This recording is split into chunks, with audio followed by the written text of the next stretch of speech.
اللہ کے نام سے شروع کرتا ہوں جو بڑا رحم کرنے والا نہایت مہربان ہے۔ آج کا سوال کوئی معمولی سوال نہیں ہے، یہ وہ سوال ہے جو اگر دل تک اتر جائے تو انسان کی زندگی کی دشا بدل دیتا ہے۔ اگر آج رات موت آ جائے تو کیا تم اللہ سے ملنے کے لیے تیار ہو؟ ذرا ٹھہریے، ایک پل کے لیے سب کچھ روک دیجیے، موبائل، کام، فکریں، بہانے، سب کچھ۔ سوچئے، آج رات جب آپ اپنے بستر پر لیٹیں گے، آنکھیں بند ہوں گی، کمرہ خاموش ہوگا اور اچانک آپ کی سانس رک جائے، کوئی ڈاکٹر نہیں، کوئی دوا نہیں، کوئی مہلت نہیں، بس ایک فرشتہ اور روح کا جسم سے جدا ہونا۔ کیا آپ نے کبھی اس لمحے کے لیے خود کو تیار کیا ہے؟ ہم ہر چیز کی تیاری کرتے ہیں، شادی کی، کاروبار کی، سفر کی، بچوں کے بھوشیہ کی، لیکن اس سفر کی تیاری نہیں کرتے جس سے واپس کوئی نہیں آتا۔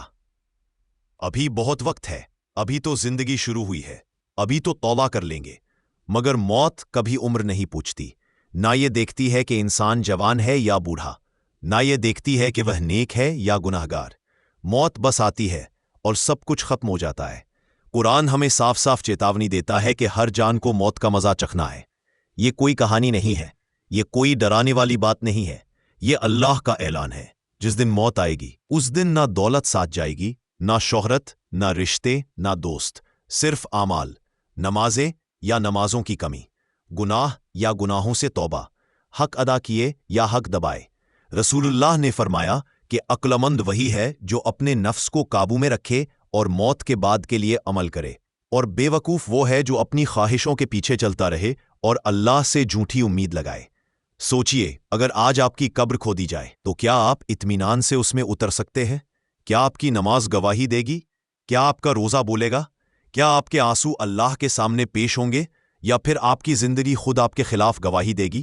صحابہ کرام موت کو یاد کر کے روتے تھے، جبکہ ان کے اعمال ہم سے کہیں بہتر تھے۔ حضرت عمر جیسے انسان جن سے شیطان ڈرتا تھا، وہ کہتے تھے کاش میں مٹی ہوتا۔ تو ہم کس بھروسے پر بے فکر بیٹھے ہیں؟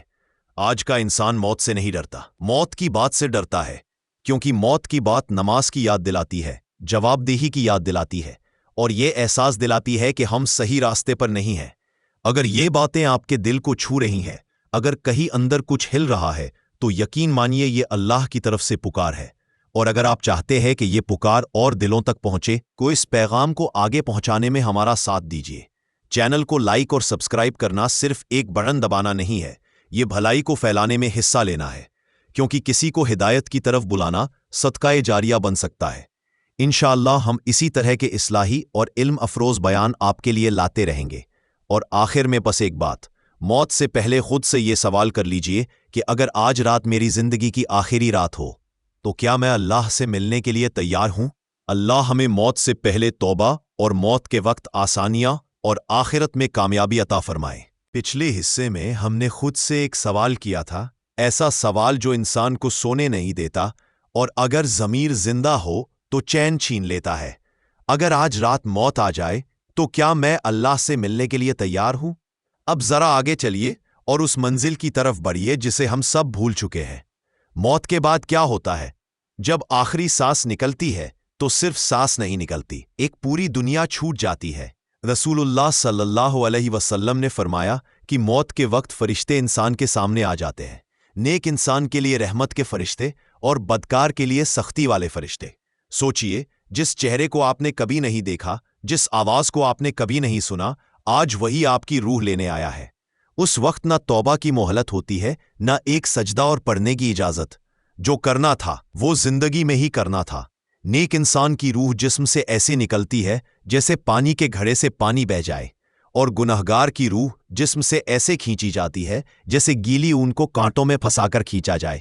یہ کوئی ڈرانے والی کہانی نہیں، یہ حدیثوں میں بیان کی گئی حقیقت ہے۔ پھر روح کو آسمانوں کی طرف لے جایا جاتا ہے۔ اگر اعمال اچھے ہوں تو آسمان کے دروازے کھلتے جاتے ہیں، اور اگر اعمال برے ہوں تو دروازے بند کر دیے جاتے ہیں۔ پھر روح کو واپس جسم میں لوٹایا جاتا ہے اور انسان قبر میں اکیلا چھوڑ دیا جاتا ہے، وہی قبر جسے ہم نام سنتے ہی ڈر جاتے ہیں۔ قبر کا پہلا دن، پہلی رات، پہلی تنہائی۔ رسول اللہ صلی اللہ علیہ وسلم نے فرمایا کہ قبر یا تو جنت کے باغوں میں سے ایک باغ ہے یا جہنم کے گڑھوں میں سے ایک گڑھ۔ سوچئے، اندھیرا، تنگی اور اوپر سے سوال، منکر اور نکیر آتے ہیں اور پوچھتے ہیں تیرا رب کون ہے، تیرا دین کیا ہے، اور یہ آدمی کون ہے جو تمہارے بیچ بھیجا گیا۔ یہ سوال آسان نہیں ہوتے، ان کا جواب وہی دے پاتا ہے جس نے دنیا میں ان پر عمل کیا ہو، صرف زبان سے نہیں، دل اور زندگی سے۔ آج ہم کہتے ہیں ہم مسلمان ہیں، لیکن ہماری زندگی گواہی نہیں دیتی۔ نماز ٹل جاتی ہے، گناہ ہلکے لگتے ہیں، اور توبہ کل پر چھوڑ دی جاتی ہے۔ اگر آج قبر میں سوال ہو جائے تو کیا ہمارے اعمال جواب دے پائیں گے؟ یہی وجہ ہے کہ بزرگان دین موت کو یاد کر کے روتے تھے۔ حسن بصری رحمت اللہ علیہ فرماتے تھے، اگر لوگوں کو موت کی حقیقت سمجھ آ جائے تو بازار ویران ہو جائیں اور مسجدیں بھر جائیں۔ آج الٹا ہو رہا ہے، بازار بھرے ہیں، دل خالی ہے، اور قبریں ہمارا انتظار کر رہی ہیں۔ اگر یہ باتیں آپ کے دل تک پہنچ رہی ہے تو اس پیغام کو یہی روکیے مت، چینل کو لائک اور سبسکرائب کر کے اس علم کو آگے پہنچانے میں مدد کیجیے، کیونکہ ہو سکتا ہے آپ کے ایک شیئر سے کسی کی آخرت سنور جائے اور یہ آپ کے لیے صدقہ جاریہ بن جائے۔ ابھی بات ختم نہیں ہوئی، اگلے حصے میں ہم بات کریں گے کہ کون سی عادتیں برے خاتمے کی طرف لے جاتی ہے اور کیسے انسان آج سے ہی اچھے خاتمے کی تیاری شروع کر سکتا ہے۔ اور یہ حصہ سب سے زیادہ ضروری ہے۔ اگر آپ چاہتے ہیں کہ یہ سلسلہ جاری رہے تو بس لکھ دیجئے، اگلا پارٹ بھی لکھو۔ اللہ ہمیں قبر کی تنہائی سے پہلے اپنے پاس بلا لے۔ اب ذرا دل تھام کر سنیے، کیونکہ اب بات اس موڑ پر آ رہی ہے جہاں سے یا تو انسان سنبھل جاتا ہے یا ہمیشہ کے لیے لاپرواہ ہو جاتا ہے۔ ہم نے بات کی موت کی، قبر کی، اور اس پہلی رات کی جس میں نہ کوئی اپنا ساتھ ہوتا ہے، نہ کوئی بہانہ کام آتا ہے۔ اب سوال یہ ہے کہ آخر ایسا کیا ہے جو انسان کو برے خاتمے تک لے جاتا ہے؟ کیوں کچھ لوگ آخری وقت میں بھی کلمہ نہ پڑھ سکے، اور کیوں کچھ کے چہرے موت کے وقت بھی چمک رہے تھے؟ سب سے پہلی چیز جو انسان کو دھیرے دھیرے بربادی کی طرف لے جاتی ہے وہ ہے نماز میں لاپرواہی۔ نماز کوئی معمولی عمل نہیں ہے، یہ دین کا ستون ہے، یہ اللہ سے سیدھا رشتہ ہے۔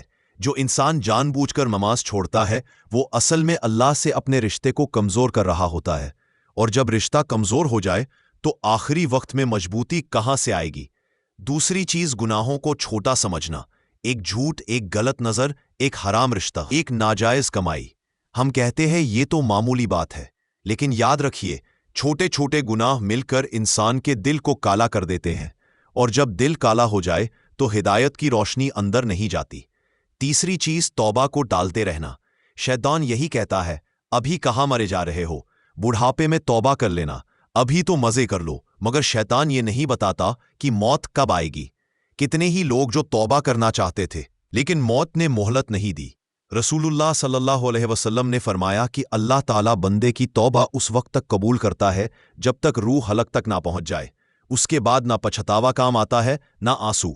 چوتھی چیز دل کی بیماریاں، حسد، تکبر، ریاکاری۔ انسان باہر سے نیک لگتا ہے لیکن اندر سے سڑا ہوا ہوتا ہے۔ ایسے دل کے ساتھ اچھا خاتمہ بہت مشکل ہو جاتا ہے۔ اب سوال یہ ہے کہ پھر اچھا خاتمہ کیسے ملے گا؟ سب سے پہلے نیت کو صحیح کرنا ہوگا۔ اللہ سے یہ کہنا ہوگا، اے اللہ، میں کمزور ہوں، گنہگار ہوں، لیکن تیری رحمت کا امیدوار ہوں۔ دوسری چیز نماز کو زندگی کا حصہ بنانا ہوگا، ایسی نماز جو صرف فرض ادائیگی نہ ہو بلکہ اللہ سے ملاقات ہو۔ تیسری چیز ہر دن تھوڑی سی توبہ، بڑے گناہوں یا چھوٹے، دل سے شرمندگی اور زبان سے معافی، یہی توبہ ہے۔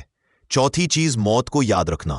جو انسان موت کو یاد رکھتا ہے وہ گناہ سے پہلے 100 بار سوچتا ہے، اور جو موت کو بھول جاتا ہے وہ ہر حد پار کر جاتا ہے۔ اگر یہ باتیں آپ کے دل میں اتر رہی ہیں تو اسے اپنے تک سیمت مت رکھیے۔ اس پیغام کو آگے پہنچانے کے لیے چینل کو لائک اور سبسکرائب ضرور کیجیے، کیونکہ ہو سکتا ہے آپ کی وجہ سے کسی کی نماز لوٹ آئے، کسی کی توبہ قبول ہو جائے، اور یہ سب آپ کے نام اعمال میں لکھ دیا جائے۔ ابھی ایک آخری حصہ باقی ہے۔ اگلے پارٹ میں ہم بات کریں گے اللہ کی رحمت کی، اس امید کی جو موت کے ڈر سے بھی بڑی ہے، اور اس دروازے کی جو آخری سانس سے پہلے تک کھلا ہے۔ اگر آپ چاہتے ہیں کہ یہ بیان اپنے انجام تک پہنچے تو لکھ دیجئے، اگلا پارٹ، اللہ ہمیں اچھا خاتمہ اور اپنی رحمت کے سائے میں موت۔ اب آخری حصے میں ذرا دل کو پوری طرح کھول دیجئے، کیونکہ اب بات اس امید کی ہے جس کے بنا انسان جی بھی نہیں سکتا اور مر بھی نہیں سکتا۔ ہم نے موت کا ذکر کیا، قبر کی تنہائی کی بات کی، برے خاتمے کے کارنوں کو سمجھا، اور اچھے خاتمے کی راہ بھی دیکھی۔ لیکن اگر بات یہیں ختم ہو جائے تو دل ٹوٹ جاتا ہے۔